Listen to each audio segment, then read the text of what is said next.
سلامونه هاوني کې هیله مند یم چې جوړ او روغ به یاست. نن تاسو ته د استدیو په هکله باندې خبرې کوم او همدارنګه د لایټینګ په هکله باندې هم خبرې کوم. موږ سره کوم استدیو ځان ته انتخاب کو، سره کوم استدیو ځان ته جوړ کو. ځکه چې زیاتره هیوادوالو ویلي دي چې کله هم موږ استدیو جوړوو د ایډیټ په وخت کې غږ یې صحیح نه راځي یا هغه ویډیو لایټینګ مو هم ډېر لایټینګ مو هم اخیستی دی خو لایټینګ به بیا هم صحیح نه دی. نن په دغه هکله باندې خبرې کوم، انشاءالله چې ستاسو ستونزه په دغه برخه کې به هم زه درس ته تر اضافي خبرې تېرېږو. او که دا ستاسو لومړنۍ ویډیو ده، تاسو ته خیال کوم چې د یوټیوب مکمله کورس اپلوډ شوی دی، لینک یې تاسو ته دلته پرېږدم، هغه وګورئ. مخکې له دې چې زه پر موضوع باندې ولاړ شم، باید تاسو استدیوګانې وپېژنئ. موږ په دوه ډول باندې استدیوګانې لرو، یو طبیعي او اصلي او فزیکي استدیو ده او یو هغه ته ورچوال استدیو وایي. یو فزیکل استدیو ورته وایي، یو ورچوال استدیو وایي. یو فزیکل استدیو هغه ده چې تاسو په خپله باندې مثلا هر څه بیکګراوند جوړوئ، هلته لایټینګ ورکوئ، استدیو جوړوئ، هر څه ورکوئ، لکه خبري تلویزیونونه چې اوس نن سبا خلوصات یو لوی سکرین ورکوي، هغه ته فزیکل استدیو وایي. او ورچوال استدیو دا ده چې د همدې زرغونۍ دې ته کرومکي وایي. کرومکي که تاسو هم ځان ته اخیستله دا شی ځان سره نوټ کړئ چې په کرومکي ورته وایي. د یو کرومکي په واسطه باندې چې دوی ویډیو ثبتوي او وروسته بیا په اډاب پریمیر، اډاب فوټوشاپ کې استدیو جوړوي او هغه استدیو د دې سره ګډوي. اوس تاسو که تاسو زما پخوانۍ ویډیوګانې لیدلې اوسي، دغه استدیو کې ما پخوا ویډیوګانې ثبتوله او دلته که د افغانستان حق بیرغ وینئ، زما د لورکۍ حکس وینئ او دا شان وینئ، دا یو هم اصلي نه دی، دا ټوله یو ورچوال استدیو ده، یو مصنوعي استدیو ده چې ما په اډاب پریمیر کې جوړ کړې ده او تاسو کولی شئ. او دا زما ټوله ویډیو چې ثبت شوې ده په کرومکي و شاته وه، هغه زرغونه پرده وه، زرغونه پرده مو ایسته کړې ده. هغه بیا د ویډیو په ایډیټینګ کې تاسو ته وایم چې سره کوم هغه کار تاسو وکړئ، هغه پرده لرې کړئ. نو دا چې کله هم استدیو مو جوړه کړه یا دا په فوټوشاپ کې دا تاسو کولی شئ جوړ کړئ. مثلا دا پرده هم اصلي نه ده، دا ګل هم اصلي نه دی، دا شاته د تلویزیون هم اصلي نه دی، دا ټوله ټوټې د هر ځای څخه مې یو شی راوړی دی او دلته مې سره ایښی دی تر څو یو سم صحیح شی ترې جوړ کړی دی. نو تاسو هم کولی شئ چې دا رقم استدیوګانې په کمپیوټر کې ځان ته جوړې کړئ او دا چې څه رقم دا استدیو جوړېږي هغه باندې یو لیکچر جوړوم، انشاءالله چې هغه استدیو طریقه په ویډیو ایډیټینګ کې تاسو ته وایم. اوس راځم د دې په هکله باندې چې استدیو کې کوم شیان ضروري دي چې که هغه فزیکي دي که هغه ورچوال استدیو اوسي که مصنوعي ویډیو استدیوګانې اوسي. ستاسو دپاره لازمه همدا ده چې خپل په کور کې داسې یو کور کې چې هغه دا ډول پی وي سي کلکینان ولري او غږ انتقال نه کړي، هغه کور کې تاسو کولی شئ چې دا رقم استدیو ځان ته جوړه کړئ. په بل قدم کې باید په استدیو کې هیڅ خارج بهرنی نور باید نه اوسي.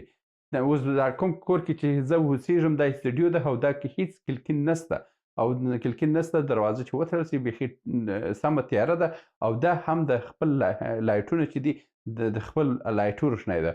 که یوه خارجي روښنایي هم راغله تاسو د ویډیو ټوله ایډیټینګ خرابوي، هیڅ امکان نه لري چې هغه به تاسو وسوای شي جوړ کړئ. نو تاسو کوشش وکړئ چې اولا کې داسې کلکینان باید تاسو ولرئ چې ساوند پروف اوسي، چې غږ انتقال نه کړي، بهرنی غږ را نه وړي. که بهرنی غږ یې راوړه بیا د هغه ایډیټینګ تاسو لپاره مشکله کېږي. بل باید داسې تیاره یې کړئ چې هیڅ بهرنی نور پکښې کې رانسي. دا د استدیو شرط دی. دا دوه شرطونه باید تاسو خامخا ومنئ او دا دوه شرطونه باید تطبیق کړئ. په بل قدم کې د لایټینګ موضوع ده. لایټینګ موضوع چې ده، که تاسو ځئ دا ډول لایټونه ځان ته اخلئ، دا لایټونه چې ما خپله هم واخیستل، پر ما باندې ډېر مصرفونه هم وسوه، مګر فایده یې دومره نه ده چې ما ورته فکر کوله. تاسو دپاره بهترین داسې دا دی چې دغه هیلډي ګروپان اوس په کابل کې او که په بهر کې یاست، تاسو کولی شئ امازون یا ورې هغه محلي دوکانو څخه واخلئ. دغه ګروپان ستاسو دپاره ډېر کار کوي او دا نن سبا فوق العاده نور باسي او زه خپله هم د همدې ګروپان څخه مې استفاده کړې، ځکه څه مې هم هغه نور لایټونه واخیستل ماته فایده ونه کړه، اخر کې ولاړم همدې ګروپان ته. نو دا ګروپان که تاسو 4 دانې واخلئ، ځکه چې د 3 جهت څخه یو دا جهت دی، یو هغه جهت دی، یو مخکې دی او یو هم شاته او یو هم د پاسه که اوسي، نو دا 5 دانې که اوسي فوق العاده ستاسو ستونزه حلوي. زه چې یم دا اوس 4 لایټونه لرم، یو لوړ دی، یو دلته دی، یو دلته دی او یو دلته دی، یعنې 3 لایټونه ځکه چې بکګراونډ د خپله سکرین رڼا کوي نو د هماغه رڼا ما دپاره کافي ده. او که تاسو دا سکرین نه لرئ بیا ستاسو دپاره لازم به دا ده چې تاسو د شا دپاره هغه نور واچوئ. که د شا کې تاریکه پیدا سوه ستاسو ویډیو په ایډیټینګ کې تاسو ته ډېر ستونزې جوړوي او ستاسو بیا په ایډیټینګ په وخت کې ستاسو اعصاب خرابوي. نو تاسو دپاره لازم همدا ده چې کله هم استدیو جوړوئ دلته چې زه تاسو ته عکسونه هم وښیم د لایټینګ دپاره. دا ګوره یو دا دی، یو د پاسه دی او یو هم د دې بغله دی. یو هغه د شا څخه راغلی دی، یعنې د رڼا یې په ټولو برخو باندې رڼا یې راوړې ده او د دغه بحث کې چې ټولو برخې کې رڼا اوسي بیا ویډیو په صحیح ډول باندې ایډیټېږي. او که تاسو یوازې د مخ د خوا لایټونه ولرئ او د شا د خوا یې ونه لرئ، شا کې د ستاسو سایه ولېږي او هغه سایه بیا د وخت ایډیټ کوئ هغه ډېر ستونزې جوړوي. دا بل شرط دی. په بل قدم کې تاسو کوشش وکئ چې خپل په استدیو کې هیڅ داسې تور شی مه پرېږدئ چې هلته په مځکه باندې پروت واوسي. هماغه یو ورځ کې زما فکر نه و دلته زما لورکۍ خپل بالښت یې غورځولی و، هماغه بالښت ما ویډیو مکملا ایډیټ څخه وایستله، آخر مجبور سوم چې بله ویډیو ثبته کړم. نو دې کې ډېر توجه وکئ دروازې نور رانیسي، غږ ونه اوسي او دننه په استدیو کې داسې اضافي رنګونه نه اوسي، هغه اضافي رنګونه چې نور جذبوي، مثلا تور دی، بور دی، دا رنګونه چې دی نور جذبوي هغه ستاسو ویډیو خرابوي. نو کوشش وکړئ چې خپل استدیو ځینې پاکه وساتئ. او پاتې سو د ویډیو د استدیو په هکله باندې چې استدیو سره کوم ډیزاین کړو. دغه ډول ګروپونه چې شا کې رنګونه جوړوي، دا ډول ګروپونه که تاسو په اصلي ډول باندې وکئ نو د دې لپاره لازمه دا ده چې تاسو دا ډول پروجیکټورونه واخلئ، دا ډول پروجیکټورونه رنګه پروجیکټورونه واخلئ. ځکه چې ما هم یو وړوکی ګروپ واخیستی، که څه دلته به اوسي دلته به نه وي اوس، همدغه وړوکی ګروپ واخیستی، هغه کار یې راته ونه کړو. نو یوازې که غواړئ چې په دې ډول باندې رنګي استدیو ولرئ هغه دپاره پروجیکټورونه پکار دی.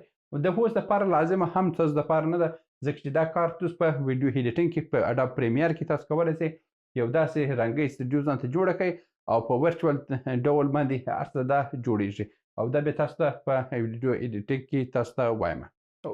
دا چې دی دا په آرټیفیشل انټلیجنس باندې یا باندې دا جوړ شوی دی. تاسو هم کولی شئ چې په همدې ډول استدیوګانې ځان ته جوړې کړئ او بیا وروسته د ویډیو ایډیټینګ د طریقې د خپل شاته واچوئ او دا ستاسو ویډیو لا هم ښایسته کوي. اوس راځو د قیمتونو په هکله باندې.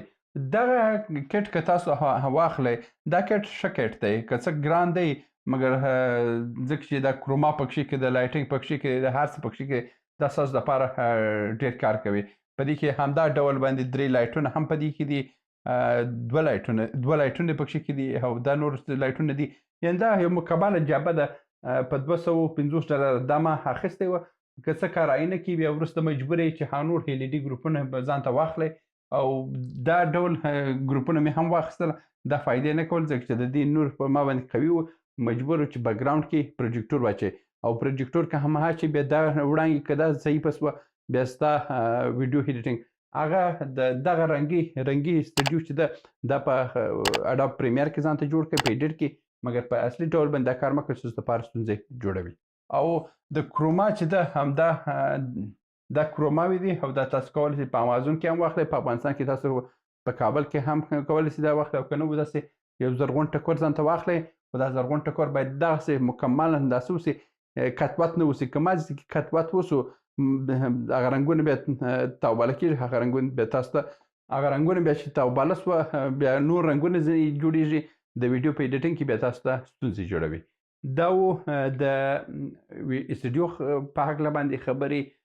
تر بیا مو پاله.